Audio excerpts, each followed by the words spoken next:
The movie opens in 1967, where a pregnant woman is being rushed to a hospital. She is severely bleeding from the neck, appearing as if she was attacked by some kind of animal. The doctors perform an emergency C-section and save the baby, but sadly, the woman dies. The scene then shifts to 30 years later, and we are introduced to a young man named Dennis who is in the car with his girlfriend. She takes him to an underground nightclub located somewhere in Los Angeles. As they enter the club, everyone begins to stare at Dennis in a creepy way. Just then, the sprinklers present there start showering blood. Boom, boom,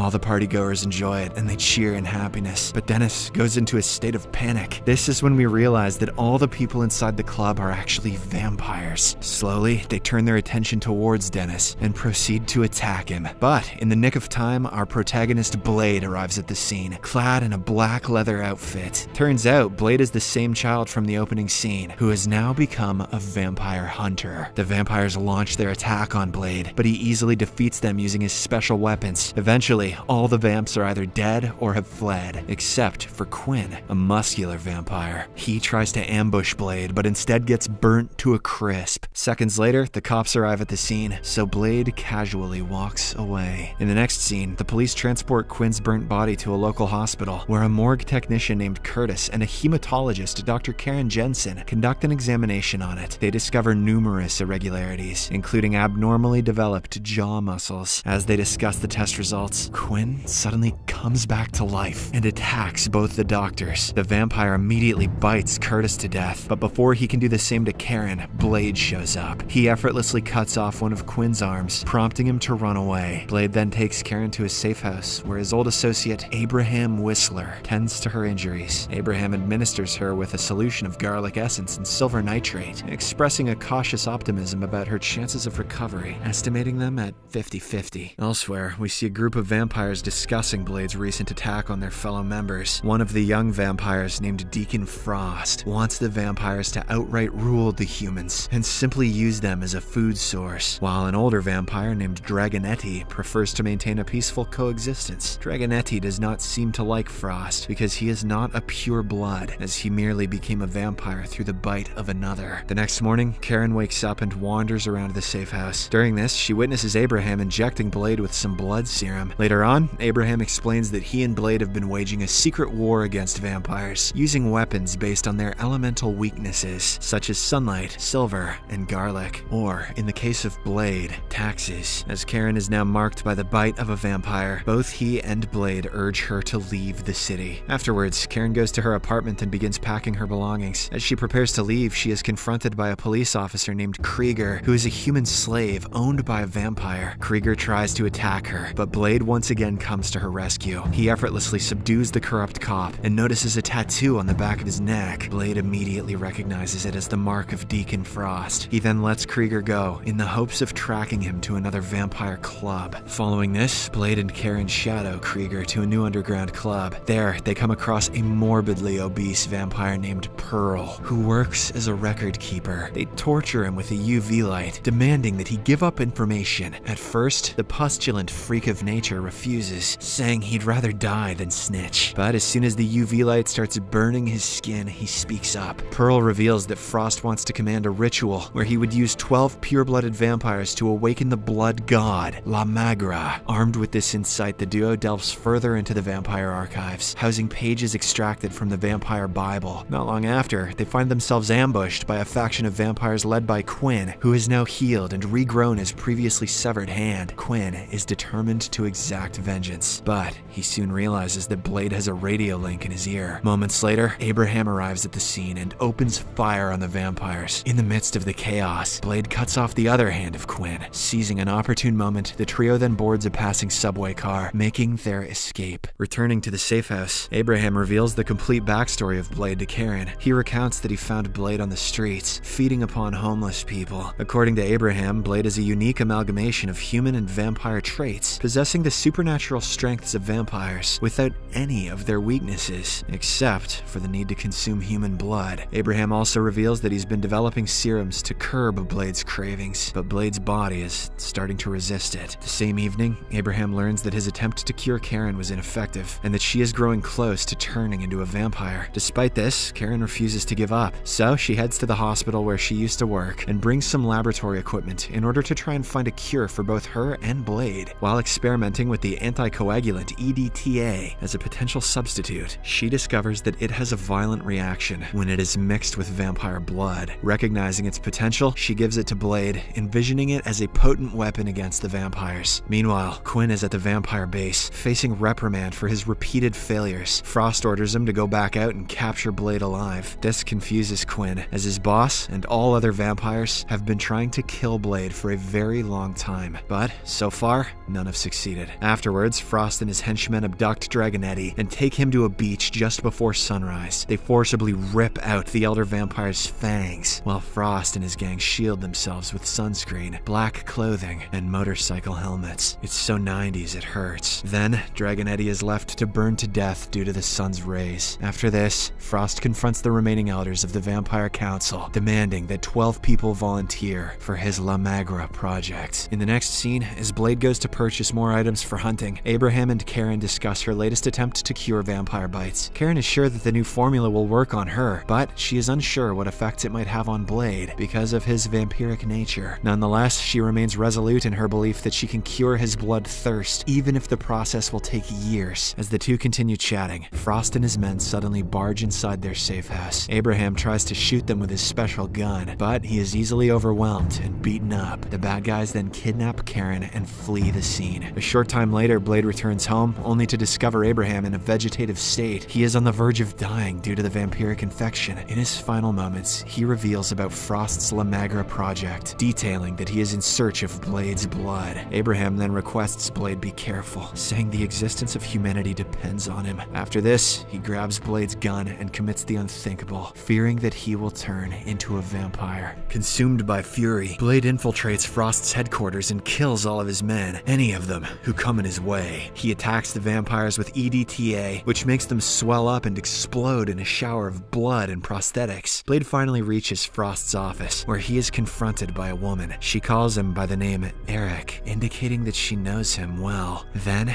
in a shocking revelation, we get to know that the woman is none other than Blade's mother, who has been reborn as a vampire and has been serving for Frost. While Blade is distracted by this revelation, Frost and his men show up and hold him hostage. It is at this moment when Frost reveals himself as the vampire who bit his mother while she was pregnant. That's right, I'm your dad. After this, Blade and Karen are confined within a dark cell. During this, Blade asks Karen if she is finished with her experiment with a miracle cure. In response, she explains that the cure, if successful, would presumably take away all of his strength and healing powers. However, it would also neutralize his bloodthirst, effectively turning him into a complete human. Shortly after, Blade is subdued and taken to the Temple of Eternal Night, where Frost plans to perform the summoning ritual for La Magra. Meanwhile, Karen is thrown into a pit, intended to be devoured by her former colleague Curtis, who is now transformed into a decomposing zombie-like creature. Curtis launches an assault on her, but Karen manages to fight back and somehow maneuvers her escape from the pit. She's giving a great name to Karens all around the world. In the next scene, Blade is put into a large torture device, where his blood is extracted. As the ritual initiates, 12 members of the council are executed, and their souls are absorbed by Frost, turning him into La Magra, the blood god. A while later, Karen manages to free Blade from the torture device, but he now appears to be very weak. Realizing that there is only one way to get Blade healed in time, Karen asks him to drink her blood. He resists at first, but seeing no other choice, I guess if you're really gonna twist my arm, he finally sucks out the blood from her neck. Blade is revived in no time and seems to be stronger than ever. However, Frost completes the ritual by this time, securing the might of La Magra. Before confronting Frost, Blade's mother suddenly shows up and fights him. While Blade is on the brink of ending her life, she tries to manipulate him emotionally, invoking the maternal bond. However, Blade doesn't fall for her trick and ultimately strikes her with a fatal blow, ending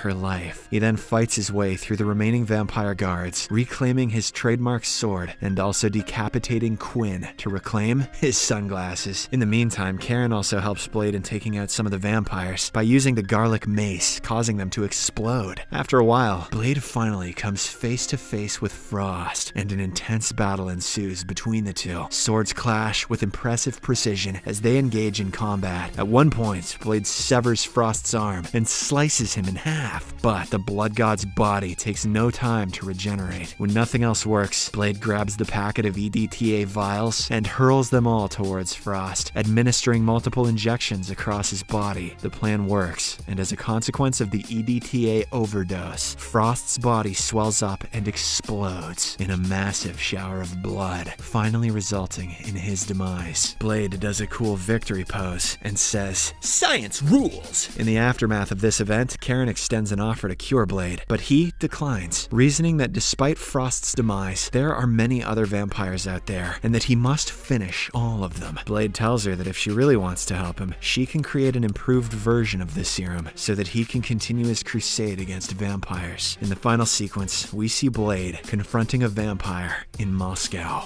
Subscribe for more videos like this, turn on notifications, and leave a like to help the channel out. Thank you for watching.